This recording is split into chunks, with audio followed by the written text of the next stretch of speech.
All right, good morning. Here we are with Montana. Okay, she has on her transitional leash. This is the leash that we use. We're going to give you one of these at the end of training. So, leash that goes over her nose and around under her chin here, and then back here behind her ears.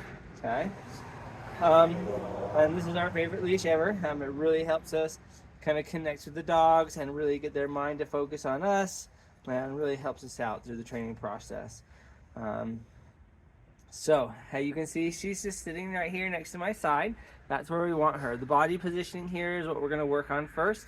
Okay, you can see my hand. Okay, my shoulders kind of rolled back. Okay, my arm kind of goes behind my hand. My right hand, or the hand that I'm holding the leash with, goes here by my back pocket. Okay, so with that body positioning, okay, you can see she's right here in that heel position. We want her head to be right there by our thigh. Okay, that's where we want her to be. We don't want her to be in front. Okay, oh, I know, I messed up. Okay, and we don't want her to be too far behind. Okay, we just want her head kind of to be right there at our thigh at that nice heel position.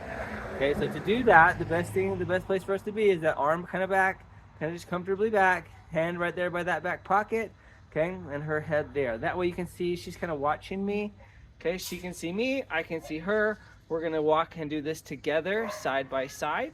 Okay, not one in front of the other, not one dragging the other. And we're gonna be side by side here as we go on this nice walk as we go. I love how Montana is just sitting here. She's like, this is new, I don't understand what's going on. Okay, I love how thoughtful she is in this and how calm she's starting off, which is really good. Hopefully she can continue that through the training as we go. And it's looking really good. This is one of the main things that we like to see and we build into the dogs is this ability to stay calm, cool, and collected, and just sit here and relax no matter what distractions there might be. Okay, we're going to start off this week with very low distractions, very few, and then we're going to add more and more as the time goes on, and we're going to see how many distractions we can add as we go throughout this process. Okay, so we talked about hand positioning right here by our back pocket. We've got a nice short leash. We don't want it so short that it's always got tension on it. Let's see, you can see the tension there. We don't want it to be straight. We want it to be loose. We want there to be a little bit of a bend, okay, possible in that leash so that she is on that loose leash. So she's not feeling any tension. That's what we want. We want this. It's called a transitional leash for a reason. We don't always have to have it this way. Hopefully, we're hoping that as time goes on and in the future, way down the road, we can transition to not having it over the nose and just around the neck, or transition to not having a leash at all, just like it would be a loose leash side by side or no leash walk. And that's way down into the future, depending on how things go. But we want to simulate that by having a nice loose leash or a nice bend in that leash, not taut, no tension. Okay, we want her to be here at our side so she can watch us out of the corner of her eye and we can watch her. We want to do this together. Okay, and we're going to keep that hand here. As far as our body positioning goes, that arm and hand here as we go. So my hand's here, my hand's just a little bit off to my side, a little bit on the back with my hand in my back pocket. And that's where we want it as we get started on our walk.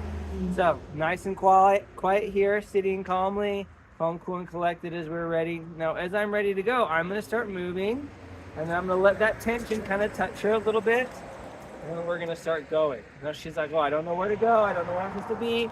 Okay, so to help her know where she's supposed to be, I have 5 tools. Okay, those tools are, the first one is going to be a flick. Okay, so just a light flick of the wrist. Okay, you can see that flick of the wrist. Anytime she puts tension on that, I'm just going to give that flick. Well, so there we're going to have a little struggle.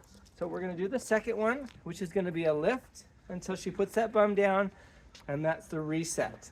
Okay, totally normal for them to struggle and kind of get a little worried about this, throw a little tantrum to say, oh, I don't like this.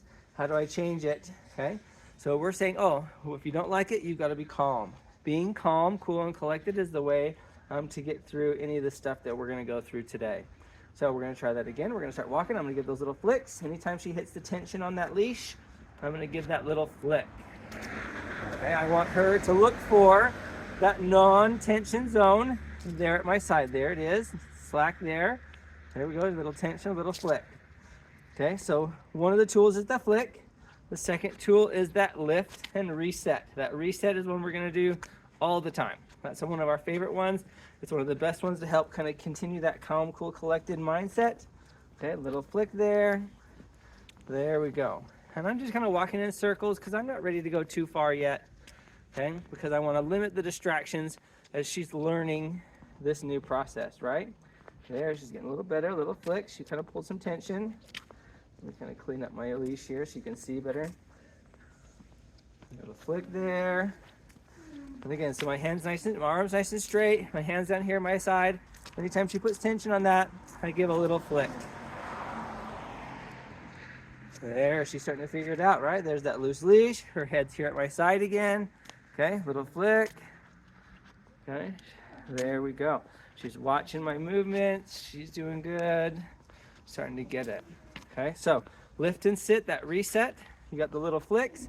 Okay, another one would be kind of some serpentines or zigzag patterns. I'm just being a little bit more unpredictable in my movements. Okay, so that she has to really pay attention to where I'm going and where she is in relationship to me. So zigzags or serpentines. Okay, that's the third tool. A fourth tool is what we call a rollback. Typically we do this one if the dogs are pulling ahead, which she's not.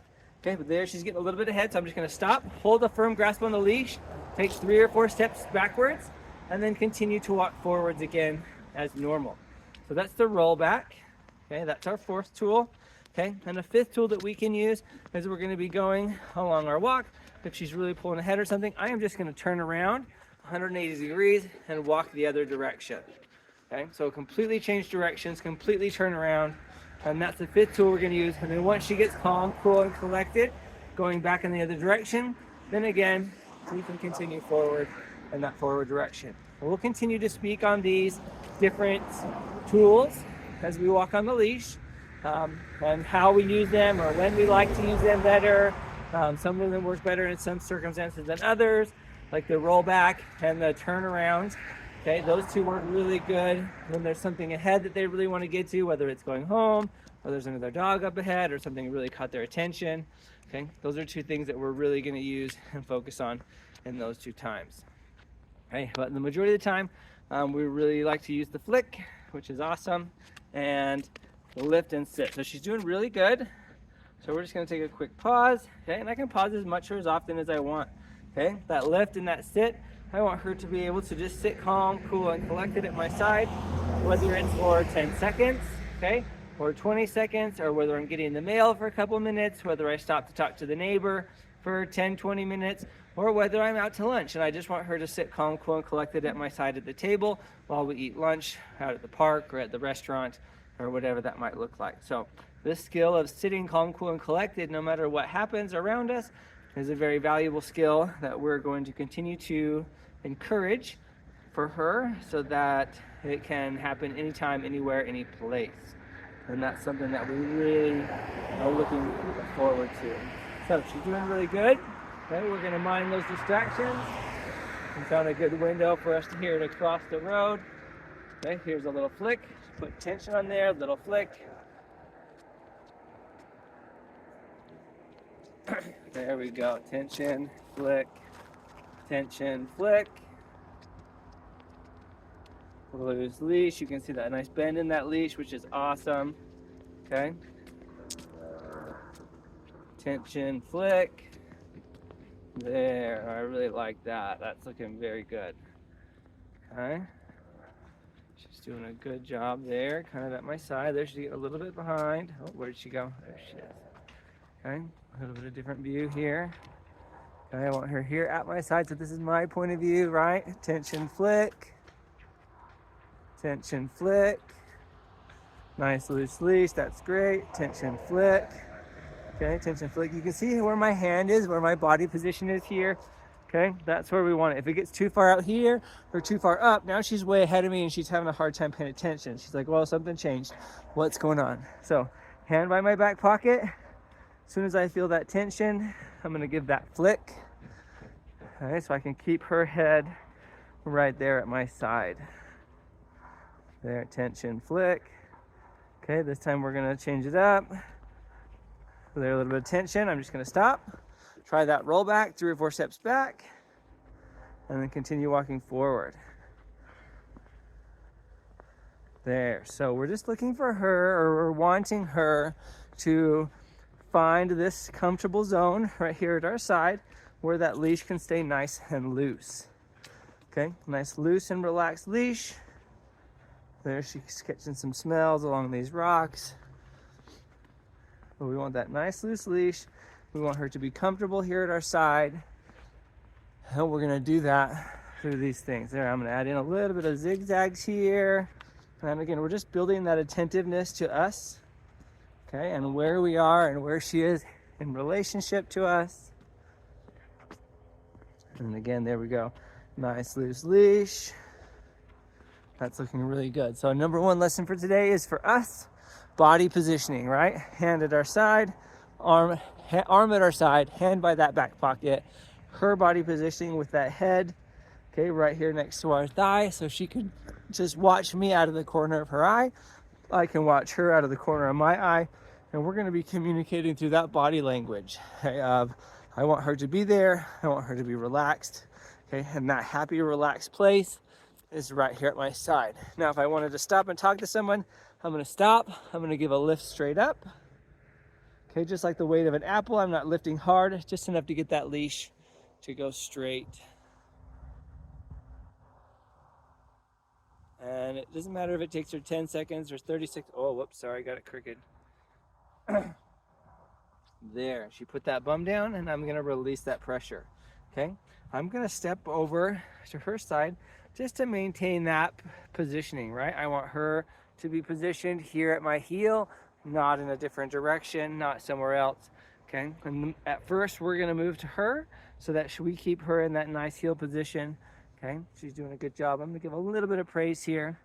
Let her know she's doing good. Okay, you notice I'm not giving her any verbal commands. I'm not giving her any verbal praise. Okay, I did a little bit of a pet there, just to let her know that she's doing a good job. She seems a little bit worried, but overall she's doing well. And again, I'm not giving you those verbal commands.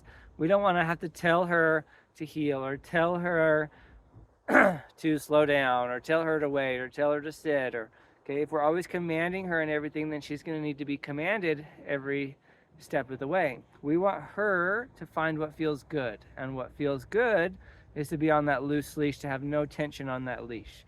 Okay, that's where it feels the best. Okay, that's where it feels the most relaxed.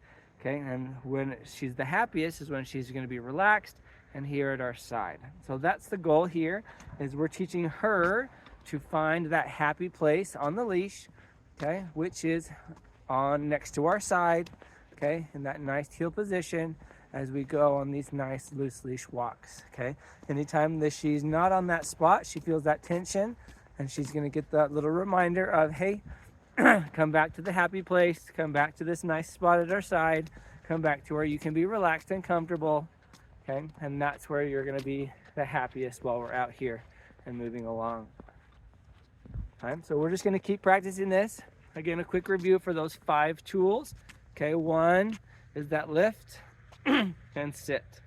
Gentle lift, just enough to keep the tension. As soon as she puts the bum down, you saw my hand drop down and give her that release. She's right here at our side, and we can stop for 2 seconds or 20 minutes. It doesn't matter. Next one, as we start going, is that flick, right? Anytime she hits that tension on that leash, I'm going to give that flick of the wrist, that little bit of a reminder to say, hey, you're getting a little bit outside that comfort bubble. Let's bring it back in. Let's find that happy place one more time. Okay, that's the second one. The third one is a zigzag pattern. Okay, we're just changing up how and when we walk. That can be direction, that can be speed. Okay, we could go faster, we could go slower. Okay, we're just changing up the direction and how we walk so that she has to pay more attention and focus on us and what we're doing. Okay, fourth tool is a rollback. So typically this one's used if they're pulling ahead, but it can be used anytime. Okay, there's tension, so there's some tension. I'm going to grab the leash, take 3 or 4 steps backwards, walk forward again, and hope her find. There's a little tug there, back to that nice loosely position. Okay, the 5th and final tool that we're going to talk about in the videos is a turnaround. So again, if she's pulling ahead, really looking forward, I am just going to turn 180 degrees and go in the opposite direction. And once she becomes calm, cool, collected, and relaxed, if I still wanted to go past whatever it was that was causing us trouble ahead of us, then I could continue in that same direction, okay, after doing another 180-degree turn. As long as she stays calm, cool, and collected, we will continue to head this way. So that sums it up with the 5 tools. Okay, we're working on that calm, cool, relaxed behavior, and we're just going to continue this walk here with Montana and get her introduced to it. And then in a few minutes, we will take her in. After we're done with the walk for a little bit, we're going to take her in and we're going to start doing practice on the bed, okay, which is our second stage here of the training. Okay, the training is going to be some free time, some play time, okay, and then it's going to be walk time on the leash, and it's going to be practice on the bed, and then following the bed, we're going to go into an enclosed space for reflection, okay, where they kind of soak it all in and think about what they learned today and how they're going to do it and all that sort of stuff. And then we will repeat that process. Free play, walk, bed, reflection. Free play, walk, bed, reflection. It's very important that we do it in that order. Okay, the quantity or time frame of each of those can vary, but we want to stay consistent in following that order so that they get that understanding, right? When we're on the leash, we are connected to them, so we have that physical contact helping them find that calm, cool, collected behavior and place. When they're on the bed, they're more on their own, so we're not connected anymore to them, which we'll explain when we get there. And then reflection time is in an enclosed space where they can just soak it all in and think about, like, oh, what did I learn today? Let it all soak in while they totally decompress, and then back out to get some wiggles out at that free time and play as we start the cycle over again. Okay, we're going to try to do this 3 or so times a day as we go, and we'll turn the video back on and get you going again when we go back to inside for the bed. Here we go. We're just doing that lift and sit. You can see that tension on the leash. Gentle lift. As soon as that bum goes down, that tension goes away, and she is looking good.